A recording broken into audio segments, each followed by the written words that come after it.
Chapter 20 Proposal. Note from author. Finally, it's here. The chapter I've been waiting for. This chapter is what inspired me to begin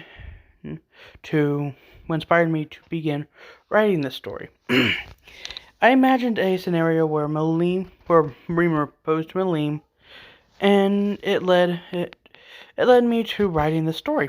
I know that so many of you have anticipated from the last chapter. I did hint on it a lot, but whatever. Enjoy the chapter and give me some feedback, okay?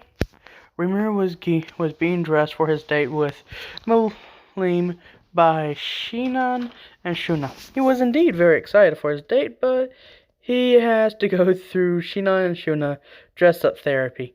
They made him their dress doll, which kind of brought down his mood a little.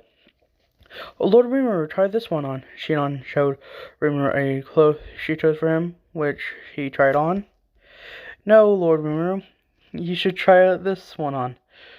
Try this one, Shinan said while handing Rimiru a beautiful cloth she chose, but he had no choice but to try it on. Rimiru was getting tired of being treated like the personal dress-up doll. Come on, girls, can't you bring me a cloth that will match with the evening festival? We are having both Shuna and Shinan both had a light bulb lit on their head. They looked at each other and nodded before moving to the closet and grabbed a cloth for Rimiru.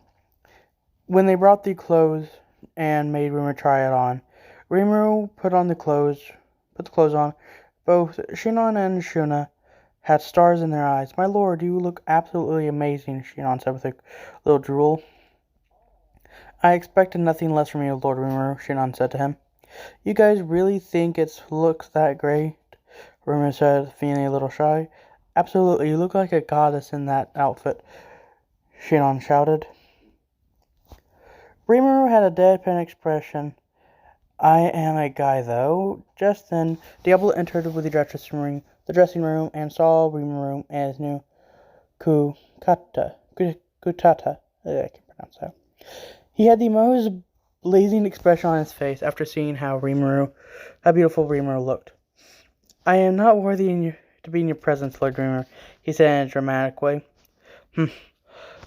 It's a good thing that you recognized Lord Rimiru's greatness, second secretary, Shinan said to Diablo in a cocky way. Of course I know how great Lord Rimiru is. His existence is divine itself, that everyone should worship, Diablo said. I'm glad that you are finally seeing my way, Diablo, Shinan said to him. Both of them looked at each other and smiled to the other. Those two really do get along well. But seriously, what kind of plan are they discussing about me while I'm around? I have to seriously keep an eye on those two after this. Who knows what kind of trouble they will cause if they're not watched. Herman thought to himself while watching Diablo and Shinan. By the way, what brought you here, Diablo? Rimiru asked. Diablo came back to his senses, and turned to Diablo. Forgiveness, Lord Rimiru. It is time for you to go to the location where you'll be meeting Lady Milim. Is it 7 already? Rimiru asked, confused. No, sir, but it seems Lady Milim arrived a bit early, Diablo said to him. I see. Well, I'm done with dressing, so let's go meet Milim, Rimiru said, walking out of the room.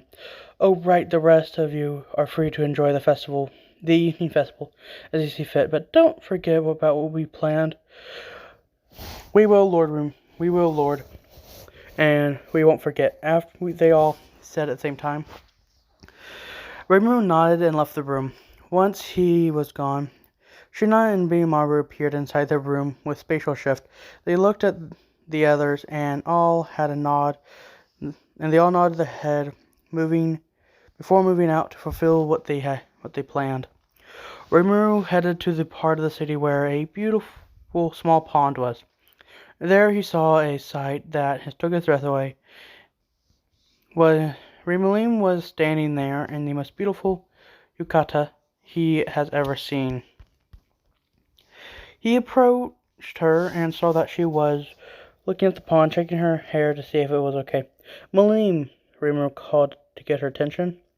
She slightly jumped before being taken by surprise. From being taken by surprise, she turned and looked at Rimiru and stopped. Milim was looking at Rimiru with a huge blush on her face. Rimiru, you look very beautiful and handsome. Rimiru blushed and smiled. He leaned close to her face and put both his hands on her waist. You're gorgeous. You're the gorgeous one, Milim. You literally took my breath away. Milim blushed as well, and both of them remained in that position, gazing each other's eyes. Finally, Rimiru took his hand away from her waist. Shall we? He brought out his hand for her to take. Milim took his hand, not trusting her voice at the moment. Her face was a blushing mess at the moment. Rimiru took her to a sweet restaurant that was selling cake and many more sweets. Milim had stars in her eyes from seeing so many cakes on display. The goblins that were selling the sweets came to them and bowed. It's a great honor to have you in my little restaurant, Lord Rimiru and Lady Milim. How may I help you? I have a reservation for tonight, Rimiru said, while holding Milim's hand. It is no secret that Milim and Rimiru are in a serious relationship in Tempest. All the monsters know about it, and the humans who visit the town all heard the rumor about it. But they never met Rimiru or Milim to confirm if the rumor was true, so it was still a speculation to the humans. Please, right this way, the goblin said to them. They led them to a fencing table that had a VIP tag on top of it. Rimiru was acting like a gentleman, wanting to act like a gentleman, pulled out Milim's seat for her. Milim blushed and looked at Rimiru. You don't have to do that, you know. Nonsense, my queen. Nonsense. My queen deserves the best treatment I can offer, Rimiru told her. Milim sighed and sat down in the chair with the same cute blush on her face. Rimiru met and sat down in his own chair and picked up the menu. The menu was just filled with different types of sweets, and they looked very delicious.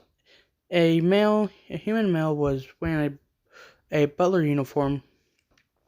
Who was wearing a butler uniform came to the table. Good evening, Lord Rimiru and Lady Milim. Are you two ready to order? He asked.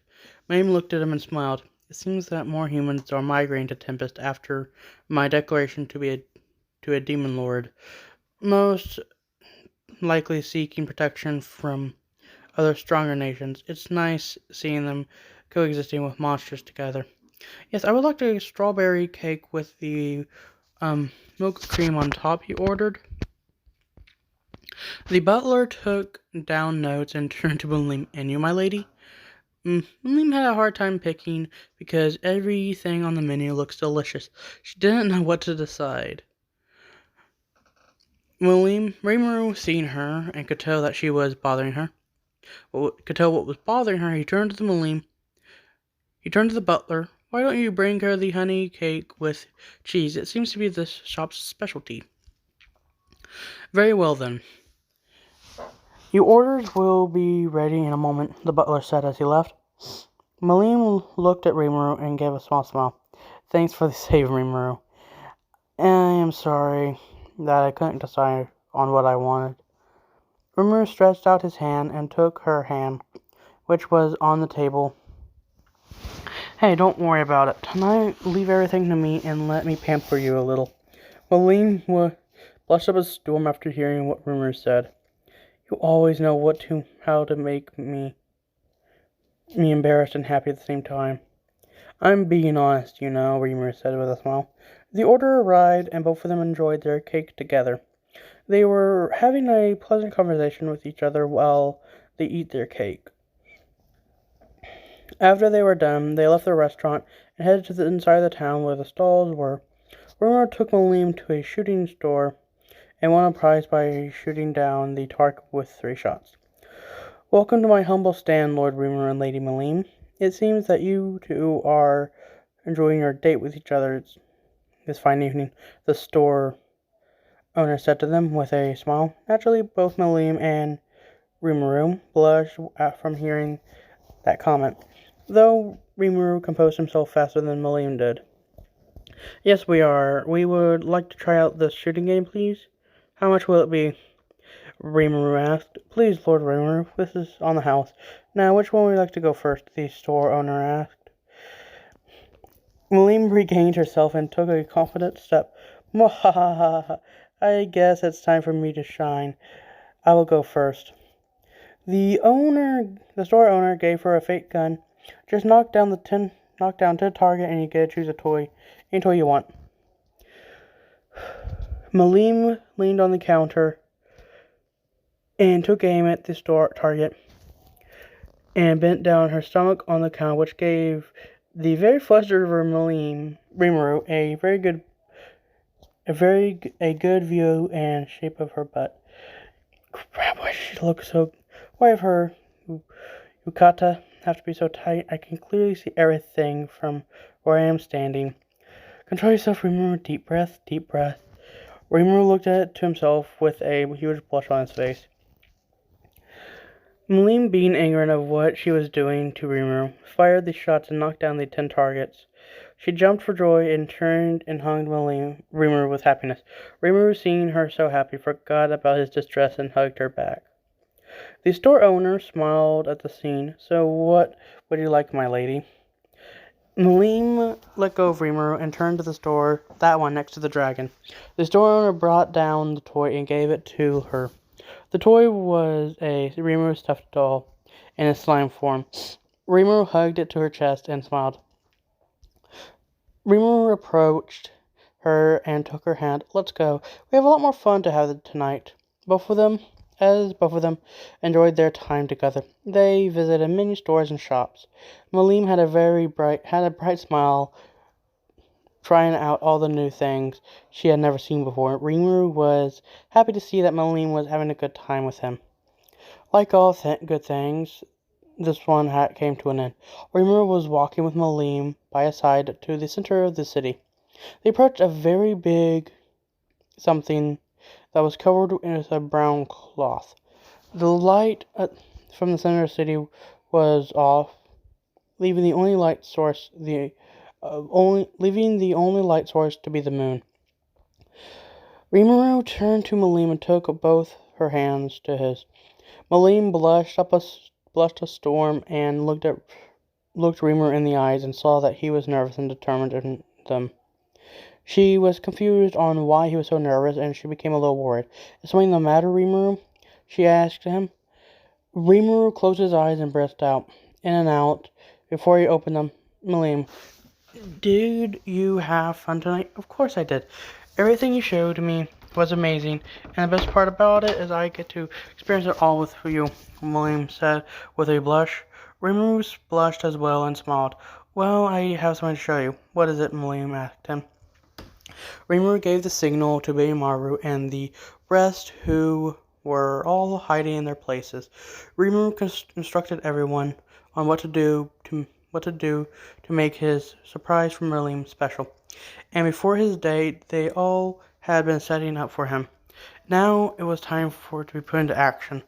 It began with Gabiru activating the light in the entire area, Shinon and Shuna releasing some flower petals that has been levitating above Rimiru and Milim, which began to gently fall on them. Then Bimaru gave the signal, and the cloth was removed from the giant thing that was in front of them, of Rimiru and Milim. The thing was a golden statue of Rimiru and Milim, with Milim sitting on a giant slime version of Rimiru, and Rimiru standing close to her in his human form. The statue was very beautiful, and the light made it glow with a dazzling rainbow of light in the night. Milim literally had her breath taken away from her. She couldn't believe her eyes on what she was seeing. This was the most beautiful and wonderful thing anyone has ever done for her. She was very excited and turned to Rimuru and gave him a passionate kiss. Rimuru kissed her back, and they both continued to kiss for a few minutes before they separated. Once they separated, Milim looked at Rimuru with love in her eyes. Rimuru, what is all this? She asked him. Rimuru smiled at her. Milim, you know that I am another worlder, right? Well, back in my world, when a man meets a girl that he loves and wants to spend the rest of his life with him, he usually gets down on his knees and proposes to her. Milim, I can't imagine spending my life without you by my side. You are the light that makes everything in this world seem more fun for me. Every day I spend with you makes me happy more and more. I want us to be together forever and raise a family together. We could rule our nations together without you or me having to travel just to see each other. I love you so much, Milim, and from now to my very last breath, I will always love you. Days we these days we spend with each other, I will cherish for the rest of my eternity. I want us to be the kind of couple that will see and envy. You gave me the will and strength to push forward. Whenever you are in trouble, whenever you are sad or in pain, I want to be the one who can solve all your problems. I want to be the pillar that you can rely on. We will be together forever, and you and I, will build our nations together and be together forever. You don't ever have to be lonely because I'll be with you. Just as I am relying on you, I want you to rely on me. I love you, Milim, with all my heart, he said to her with love and passion. Milim had a small tear rolling down from her eyes. She could not express how happy she was. Can you blame her? The loved one she loves is saying such sweet things to her. But she didn't think she deserved Rimuru's love, but she was very happy that he loves her so deeply. Rimuru used his thumb to wipe a tear from her eyes before he continued. What I'm trying to say is this. He brought a small silver box from his pocket and opened to reveal a small, shining silver ring with a small diamond in the middle of it. Milim Nava, will you marry me? Rimuru asked her. Milim was speechless and looked at Rimuru, who was still holding the box with the ring, and smiled very happy. Yes, Rimuru, 1,000 times yes, I will marry you. Rimuru was very happy that she said yes. He sliced the ring onto her finger and pulled her close for a kiss. Just then, Soya gave the signal to activate the fireworks, which began to shoot up and light up the entire Tempest Kingdom.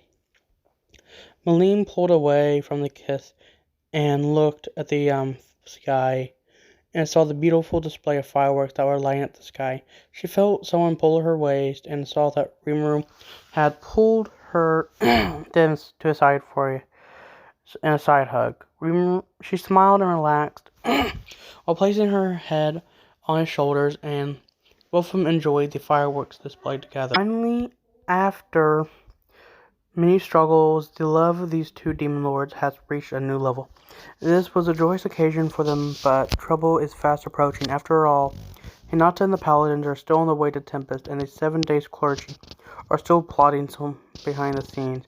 Though whatever that happens, so long as the two of them have each other, nothing can stop them. That's all for today's video. Don't forget to subscribe today to become one of my domestic listeners. Goodbye and peace out, everyone.